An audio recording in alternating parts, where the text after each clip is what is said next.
Understanding the Israeli-Palestinian Injustice, a 3,000-year journey. Welcome to Mind Polish, a channel that aims to educate, entertain, and uplift viewers with a multitude of topics. In this series, we go to the roots of the occupied Palestinians and the Israeli oppression and how it all came to be. So let us take it in from 3,000 years. Many of us have probably been wondering for years, what is the Israeli-Palestinian conflict? And is it a conflict or an unjust occupation? What is the history of this region, and how did it come to be so destructive today? These questions resurfaced again on October 7, 2023, after an armed resistance retaliated to continued settlement building and oppression of Palestinians. But the deeply rooted issue that is layered with historical, religious, and geographical complications can give us more context. It is possible to trace Palestine's origins back to the Canaanites and Philistines, then to the establishment of Israel in the first millennium, a 2,000-year period that witnessed an exchange of hands. Then back again, Israel was recreated in 1948. Let us go back to before the first Jewish kingdoms were established. The Canaanites and Philistines lived in these lands long before the Israelites arrived. Philistines in ancient scriptures occupied a stretch of land that stretched from the Gaza Strip to Tal, according to the Old Testament, which is considered to be the basic scripture of Judaism. The Israelites, that they would get a great tract of territory. The children of Israel had a chance after leaving Egypt, but were decreed by the divine to remain lost. The kingdoms of the children of Israel did not come to be until a couple of decades after Moses died. The Canaanites were known as a fierce people, whom the Jews feared to confront, and asked the prophets to go and fight with God against the Canaanites, while they remained behind. Fast forward to the first millennium, right around the 8th century BC, the territories that are now known as Israel and Palestine were under the dominion of the kingdoms of Judea and Samaria, after they finally defeated the Canaanites. It was David's shot that rendered Goliath dead with a numbered army. The establishment of these kingdoms were the political manifestations of various Jewish tribes which lasted for 250 to 450 years, often interrupted by encroachments from neighboring powers. The Assyrians, under the leadership of King Sargon, changed the geopolitical landscape by annexing the Kingdom of Israel. Because the Assyrians employed a strategy of population displacement, the Jews gradually assimilated with the various cultures that existed throughout the Assyrian Empire, which resulted in the Jews' distinctive identity being watered down. The late 7th century BCE saw another power transition, as the Babylonians replaced the Assyrians, controlling vast territories, including Jerusalem. Jewish resistance against Babylonian dominance led to the destruction of Solomon's Temple in 587 BCE, marking the onset of the Babylonian exile. However, the winds of change blew again in 539 BCE, when the Persians under the leadership of King Cyrus the Great overthrew the Babylonians. Cyrus permitted the Jews who had been exiled to return to Jerusalem. He also sponsored the reconstruction of Solomon's Temple, which was a significant gesture that endeared him to the Jewish population. By the year 63 BCE, the Roman Empire had extended its tentacles to Jerusalem, right before the coming of Jesus. The subsequent centuries under Roman rule were turbulent for the Jewish community. Two major revolts against the Romans resulted in catastrophic losses for the Jews, leading to a diaspora in which many Jews fled Roman persecution. The rise of Christianity after Jesus ascended to the heavens saw the Roman Empire adopting the growing religion, adding another layer of complexity to the situation. Jews faced intensified persecution, being blamed for Jesus' crucifixion. This persecution persisted until 638 CE, when Muslims under Caliph Umar conquered the region. When he asked the bishops where the Jews were, he answered that none existed anymore on the lands. But Umar's conquest ushered a start of a period of religious tolerance, calling for the Jews who found refuge in other lands to return to Jerusalem for the subsequent centuries. However, the majority of Jews resided in Europe, where they faced a myriad of new challenges, including discrimination, pogroms, and socioeconomic restrictions. The period of the Islamic Empire saw another life. Jerusalem from the 7th century until the early 20th century was of great significance for the Jewish community in the city and beyond, all around the empire. The Golden Age of the Empire was also the Golden Age for the Jews. During the Ottoman reign, the Jewish population in Jerusalem experienced a significant increase. By the beginning of the 19th century, Muslims, Christians, and Jews had lived for hundreds of years in harmony in the city, which in the end was governed by the Ottomans. By the late 19th century, the Jews in Europe were facing hundreds of years of oppression. Unlike the Arab Jews, even though they were subject to certain financial obligations called the jizya, they did not have the limitations and persecution of the Europeans. The Arab Jews were primarily granted the freedom to practice their religious customs without interference, and many held notable positions across the spectrum of industries and responsibilities. But as the persecution increased in Europe, Theodor Herzl, a secular Jew, proposed a radical solution to the Jews in Europe by proposing they move to Argentina, Chile, or Uganda. The idea did not bode well amongst the crowds. The establishment of a Jewish state in Palestine was a better idea. It was a holy land to the Jews. His Zionist ideology gained traction. He gathered powerful partners and started buying lands in northern Palestine that was under the Ottoman Empire and welcomed them. They started sending Jewish immigrants fleeing Europe for decades before the fall of the Ottomans. When the Ottomans fell, the British were granted the land by the League of Nations as theirs and ramped up the immigration of the Jews of Europe. The British government then issued the Balfour Declaration in 1917, which supported the concept of a Jewish homeland on the lands of Palestine. This declaration, simply put, gave the European Jews the impunity and sense of safety to pursue their desire to claim more lands. Zionist gangs formed and started to displace Palestinians from their homes and loot their properties and lands, while Jews condemned these groups as committing actions that were not according to their teachings.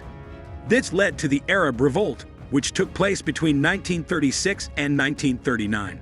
A struggle against British rule, a ruler who enabled the Zionists to do what they wanted with impunity. This resistance resulted in the British White Paper of 1939, which advocated a joint Arab-Jewish state. But Britain was already losing control, because the Zionist leaders did not want that, and the Second World War erupted. Then the Holocaust added even more urgency. The severity of the situation added the pressing need for more European Jews to immigrate to Palestine, a request the British tried to comply with but couldn't. This led the Zionist gangs to bomb the British and take them out of the lands of Palestine. These events gave rise to a newer mysterious ally called America. Palestinians were already losing their lands in the north, trying to find a way out of the aggression. Then, in 1947, the United Nations proposed a partition plan to divide British Mandate Palestine into separate Jewish and Arab states, with Jerusalem serving as an international city. A map that not even a child could have seen as logical, as it divides the entire land into borders that were not even for the European Zionists. The Zionist leadership accepted the UN partition plan, but the Arab leadership did not. On May 14, 1948, David Ben-Gurion declared the establishment of the State of Israel. This was a manifestation of the European and Western support for a Jewish homeland, backed by their UN. This proclamation was met with military involvement by neighboring Arab governments, which ultimately led to the Arab-Israeli War in 1948.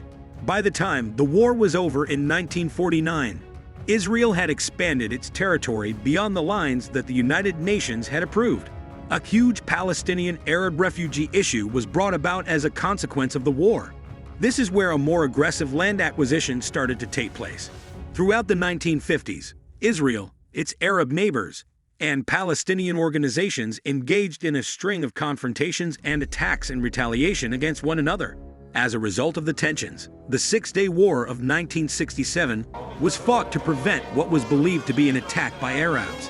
Israel immediately began its attacks against Egypt. This victory substantially altered the territorial landscape and further complicated the Israel-Palestine oppression. In just 6 days, Israel was able to seize the Sinai Peninsula, the Gaza Strip, the West Bank, the Old City of Jerusalem, and the Golan Heights. The Palestine issue has exacerbated to levels of unprecedented injustice. In 1973, Egypt and Syria launched a surprise attack on Israel during Yom Kippur, a major Jewish holiday.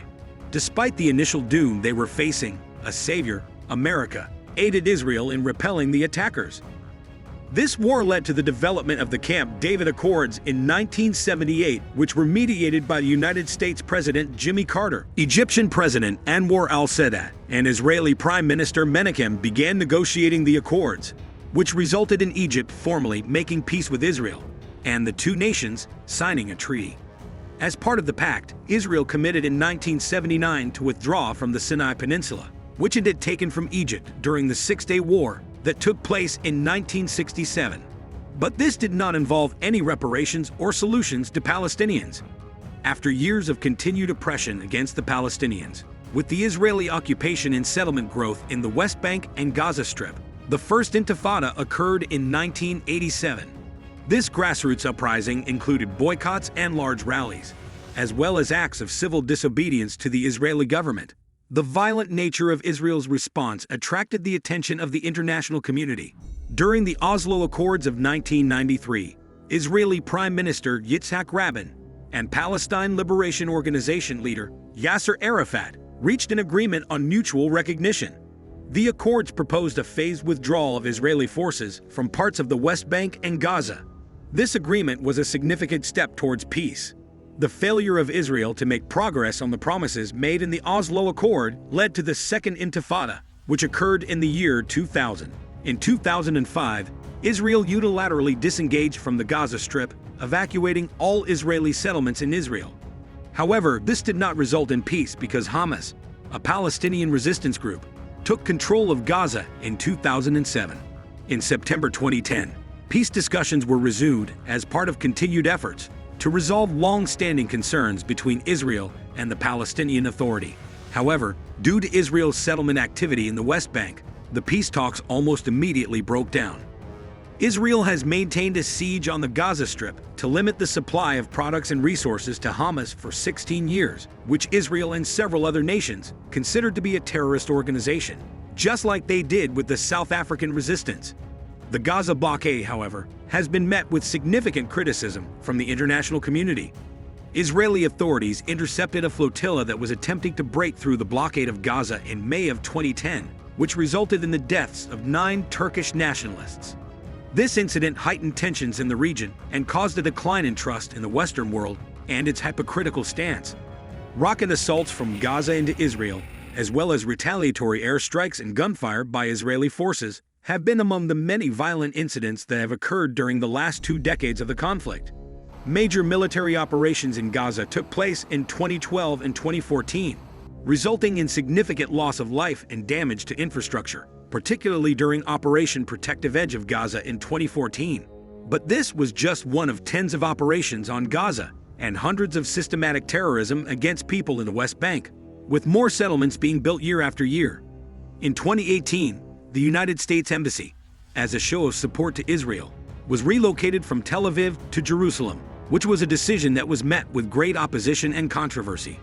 After that power play, America proposed a hideous plan: an imbalance of population exchange and the transfer of 1/3 of Palestine, including the majority of its best agricultural land.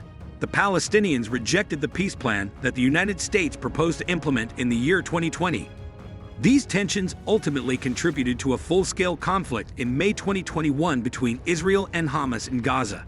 The year 2022 witnessed a continuation of violence, which included a rocket attack on Tel Aviv from Gaza in January, as well as another conflict in Gaza in October 2023. A major infiltration by Hamas from Gaza into Israel took place, which resulted in the deaths of over 600 civilians and the kidnapping of approximately 200 soldiers and civilians.